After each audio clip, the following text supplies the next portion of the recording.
देखिए, पहली बात तो ये है कि हम जिस गोल पर कायम नहीं रहना चाहते ना, वो एक्चुअली वो गोल होता है जिसकी हमारे नज़दीक कोई प्रायोरिटी नहीं होती है।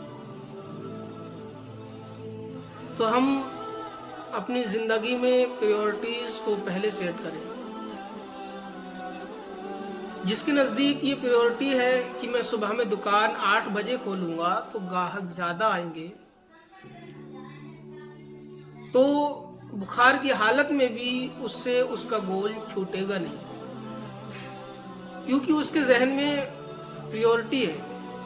तो ये कोई बुरी बात भी नहीं है। किसी काम की हमारे नज़दीक अगर प्रायोरिटी होती है तो कोई भी चीज़ उस पर अमल करने से हमें नहीं रोकती है।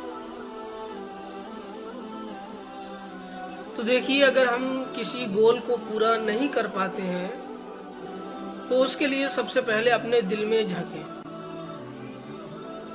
और देखें कि आखिर उस काम की हमारे नज़दीक प्रायोरिटीज है भी कि नहीं। उस चीज़ की, उस काम की, उस गोल की हमारे नज़दीक कुछ अहमियत है भी कि नहीं। तो हम पाएंगे कि उस काम को हमने अपनी प्रायोरिटीज में नंबर 1, नंबर 2, नंबर 3 रखा है। यही वजह है कि हम उस गोल को पूरा नहीं कर पा रहे हैं।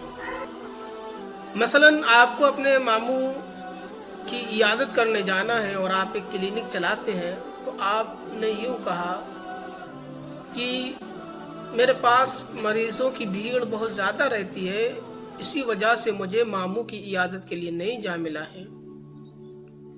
तो यहाँ बात यह है कि आपके मामू की आपके नज़दीक कोई प्रायोरिटी नहीं है, यानी आपके मामू की आपके नज़दीक कोई अहमियत नहीं है। अगर हाँ, आपके मामू की आपके नज़दीक अहमियत है भी, तो आप अपनी आदत के मुताबिक आदतन वहाँ नहीं पहुँच पा रहे हैं। तो यहाँ आप ऐसा करें, आप अगर किसी काम को पूरा नहीं कर पा रहे हैं वक्त पर, तो अपने ऊपर एक जुर्माना लगाना शुरू कर दें। मसलन आपको फजर की नमाज जमात से अदा करनी है और अगर फजर की जमात छूट गई, तब आप अपने ऊपर ये जुर्माना लगा लें कि मैं सोने से पहले 200 नफिल पढ़कर सोऊं, या फिर यूं लगा लें कि अगर फजर की जमात मुझसे छूट गई तब मैं सोने से पहले 500 रुपया सदका करके सोऊंगा।